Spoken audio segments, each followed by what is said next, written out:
आज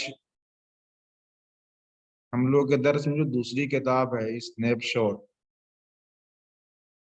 3 चैप्टर दाखिले दर्स हैं। ग्रामर के पोर्शन को डिले करते हुए 3 चैप्टर है उसे हम देखते हैं। 3 चैप्टर में से छठा, सातवां, आठवां लेसन आपके दाखिले दर्स है। तो छठा लेसन मैंने कल भेजा था, शायद उसको आपने डाउनलोड किया होगा। छठे लेसन का टाइटल है the heart of the only word. इस लेसन में जो ये राइटर है अमिताभ घोष, इनके एक दोस्त हैं कश्मीर के रहने वाले।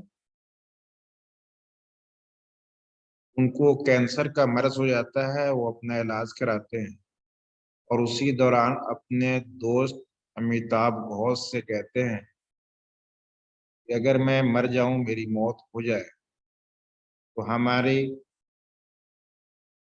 ज़माने या हमारी जिंदगी के बारे में एक किताब लिख दें। तो दोनों के माबैन जो दोस्ताना ताल्लुकात थे और उन्होंने जो किताब लिखने का रिक्वेस्ट किया था, इस तरह के वाकया पूरी तफसील के साथ इस किताब में हम लोग, इस लेसन में हम लोग पढ़ेंगे। तो राइटर लिखते हैं, a dying man and expatriate from Kashmir asked the author to write something about him after he is gone. A dying man, एक मरने वाला इंसान, an expatriate from Kashmir, जो कश्मीर को छोड़ दिया। एक्सपेट्रेट मतलब कुछ किसी वतन में हो, उस वतन को छोड़ दे, तो उसको एक्सपेट्रेट बोलते हैं। तो कश्मीर का एक छोड़ देने वाला, कश्मीर को जला वतन या कश्मीर को छोड़ देने वाला।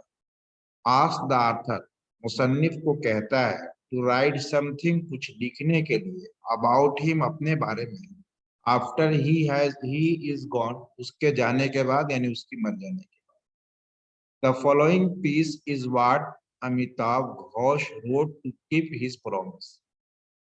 फॉलोइंग पीस, नीचे जो दिए हुए पैसेज हैं या पैराग्राफ है, ये वही पैसेज है जिससे अमिताभ घोष ने अपने वादे की तकमील के लिए लिखा। यहाँ से मेन पैराग्राफ शुरू होता है। The first time that Agha Shahid Ali spoke to me about his approaching death was on 25 April 2001।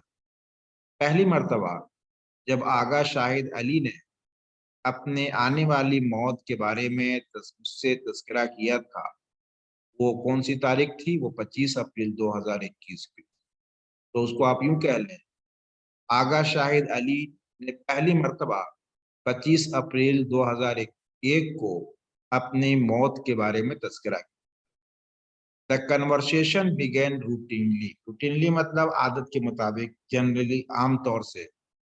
तो आमतौर से गुफ्तगू का आगाज हो चुका था, यानी आपस में हम लोग गुफ्तगू करते रहते। I had telephoned to remind him that we had been invited to a friend's house for lunch and that I was going to come by his apartment to pick up. I had telephoned, मैंने उनको telephone किया, यानी शाहिद साहब को, to remind him, उन्हें याद दिलाने के लिए, कि वी हैड बीन इनवाइटेड, कि हम लोगों की दावत है, टू अ फ्रेंड हाउस, एक किसी फ्रेंड यानी किसी दोस्त के घर। तो ये बात याद दिलाने के लिए मैंने आगा को फोन किया कि आज हमारी किसी दोस्त के यहाँ या एक दोस्त के यहाँ दावत है फॉर लंच, दोपहर की, and that I was going to come by his apartment to pick up him. और ये भी साथ साथ कहा कि मैं आपके अपार्टमेंट, मतलब होता है जो घर, मकान कह लें या फ्लैट कह लें, कि मैंने उस साथ साथ फोन में ये भी कहा कि मैं आपको लेने के लिए आपके फ्लैट तक मैं आ रहा हूँ। Although he had been under treatment for cancer for some 14 months, उनको कैंसर का मर्ज था, कैंसर का इलाज चल रहा था। उसी को ये राइटर कहते हैं, अगरचे he had been under treatment for cancer for some 14 months, तकरीबन 14 महीनों से वो अपने कैंसर का इलाज करा रहे थे, या कैंसर मर्ज के इलाज के अंदर, यानी इलाज करा रहे थे।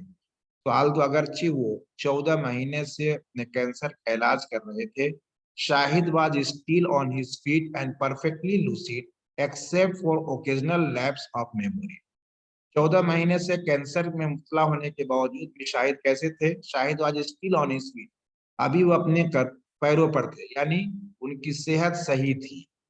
परफेक्टली लूसिड, लूसिड का मतलब होता है थिंकिंग पावर, और उनका सोचने समझने का शऊर भी जो था वो बिल्कुल सही था। सिर्फ फर्क क्या पड़ा था, कहते except for occasional lapse of memory, कभी कभी भूल जाने की शिकायत हो चुकी, सिवाय फॉर ओकेजनल कभी कभार लैप्सेज ऑफ मेमोरी, मेमोरी के मतलब याददाश्त, तो भूल जाने की, लैप्स मतलब खो जाना, खत्म हो जाना, तो मेमोरी का खत्म होना ना, कभी कभी भूल जाने की शिकायत हो गई। तो शाहिद को 14 महीने कैंसर के ट्रीटमेंट करने के बावजूद वो अभी भी मुकम्मल तौर से फिट थे, और मुकम्मल तौर से सोचने समझने का उनका शऊर अभी, सिवाय चंद चीजें या भूल जाने की, कभी कभार भूल जाने की शिकायत आ गई।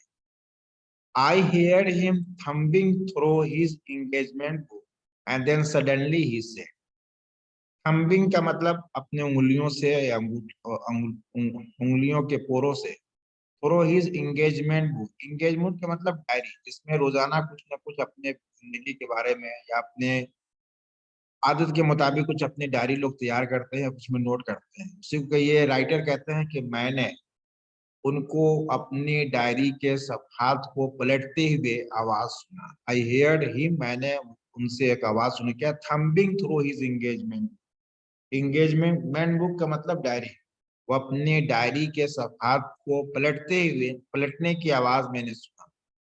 And then suddenly he said, और फिर उन्होंने अचानक मुझसे कहा, ओ डियर प्यारे, I can't see a thing, मुझको कुछ समझ में नहीं आ रहा। There was a brief pause, फिर थोड़ी देर के लिए वो रुक गए। देन ही एडेड, फिर मजीद उन्होंने क्या कहा, I hope this does not mean that I am dying, मुझे उम्मीद है कि इसका मतलब ये नहीं कि हमारी अभी मौत हो जाएगी। वो अंदाज गुफ्तगू के दौरान इस तरह की बातें की। Although Shahid and I had talked a great deal over the last many weeks, पिछले कई हफ्तों से बहुत सारे मसाइल पे हमारी और शाहिद के माबैन बहुत सारी गुफ्तगू हुई थी। I had never before heard him to touch on the subject of death, लेकिन इससे पहले कभी भी मैं मौत के मौजू पे बात करते हुए कभी नहीं सुना था, यानी मौत का तस्करा वो नहीं करते थे। ये पहली मर्तबा हुआ कि वो अचानक बात बीच में लाई कि उम्मीद है कि हमारी अभी मौत नहीं होगी।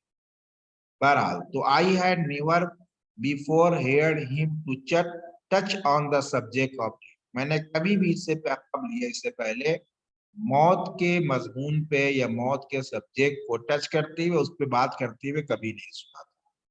आई did not know how to respond, और जब अचानक इन्होंने मौत का तस्करा किया तो कहते हैं मुझको समझ में नहीं आया कि मैं उसका रद्द-ए-अमल क्या दूं, मैं कैसे उसका जवाब दूं। रिस्पॉन्ड का मतलब जवाब देना।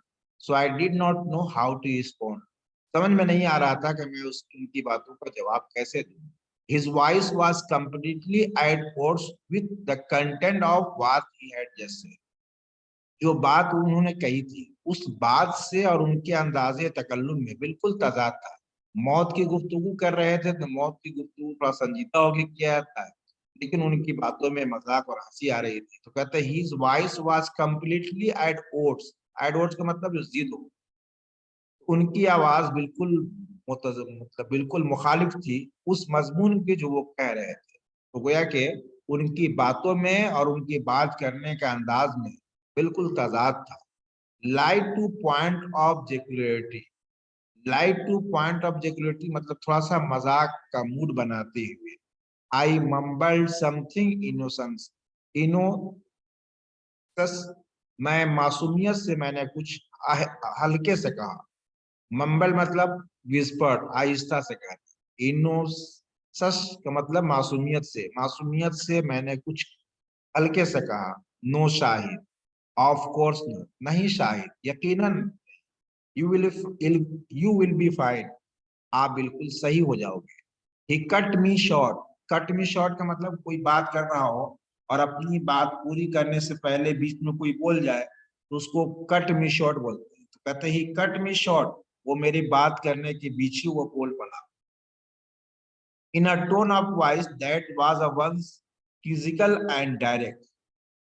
फिजिकल मतलब मुबहम, तो उन्हें वो बीच ही में बोल पड़ा और कुछ मुबहम अंदाज में बराह रास्त उसने कहा, यानी बगैर किसी रिफरेंस और बगैर आगे के सियाको सबाक के उसने कहा, ही सेड, उसने कहा, what it happens I hope you will write something about me when it happens. What नहीं, व्हेन इट हैपेंस, कहते हैं जब हमारी मौत हो जाएगी तो मैं तवक्को करता हूँ कि मेरे बारे में तुम कुछ लिख दोगे।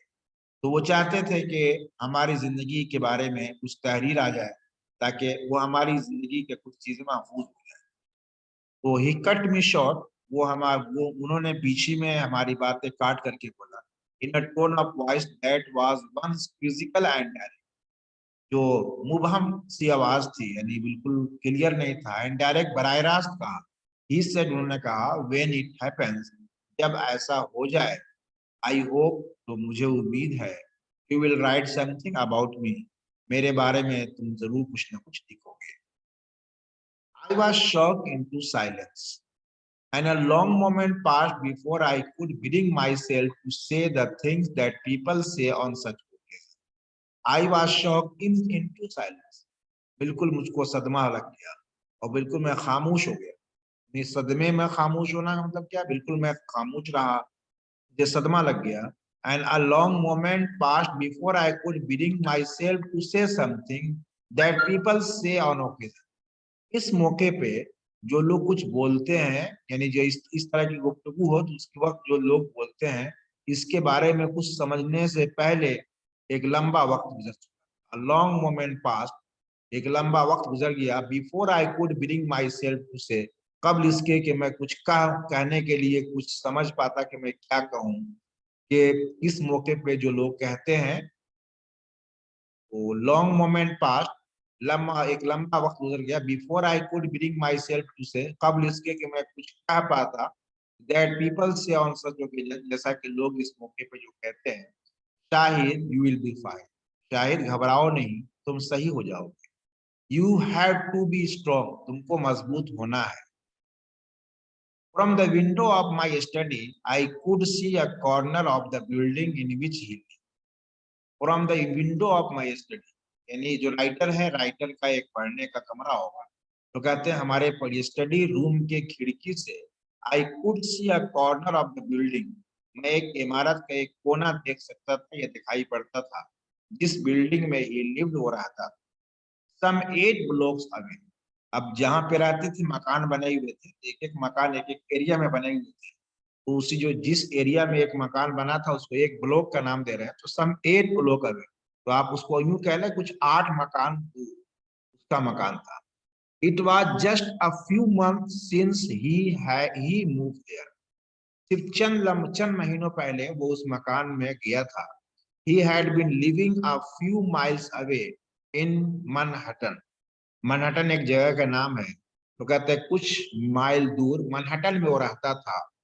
when he had a sudden blackout in February 2000, blackout का मतलब बेहोशी, जब अचानक फरवरी 2000 में वो बेहोश हो गया, after test revealed that he had a malignant brain tumor, तो फिर उसका जांच हुआ और जांच होने के बाद ये पता चला, आफ्टर टेस्ट रिव्यूल का मतलब वाजे होना, तो टेस्ट के बाद ये इस बात का पता चला कि he had a malignant brain tumour, कि उसके दिमाग में कैंसर है। मैलिग्नेंट का मतलब खतरनाक, ब्रेन ट्यूमर दिमागी ट्यूमर है, ट्यूमर का मतलब फोड़ा होता है, तो इसी चीज को कैंसर का लफ्ज बोलते हैं।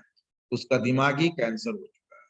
ही decided to move to Brooklyn, फिर वो ब्रुकलिन जाना चाहा, to be close to his youngest sister Samita, ये समीटा उसकी छोटी बहन है, तो कहते हैं आप उस जिस घर में रहता था उस घर को छोड़ करके ब्रुकलिन आना चाहा, जहाँ की उसकी छोटी बहन समीता रहती थी। वो teachers at the parrot institute, जो पैरेट इंस्टीट्यूट में तालीम देती थी, a few blocks away from the street where I live, और उसकी जो सिस्टर रहती थी, वो कहते हैं वो कुछ जगह से, नहीं कुछ दूर, कुछ हमारे घर से जहाँ मैं रहता था उससे कुछ मकान दूर उसकी बहन का भी घर था। तो अपने मकान में तनहा ना रह करके जो उसकी बहन पास के ही घर में रहती थी, उसके घर में आने का फैसला उसने कर लिया। ठीक है अजीज बच्चों, इससे आप रिपीट कर लें। इंशाल्लाह इसके बाद आने वाले पैराग्राफ को कल हम लोग पढ़ेंगे। अल्लाह हाफिज।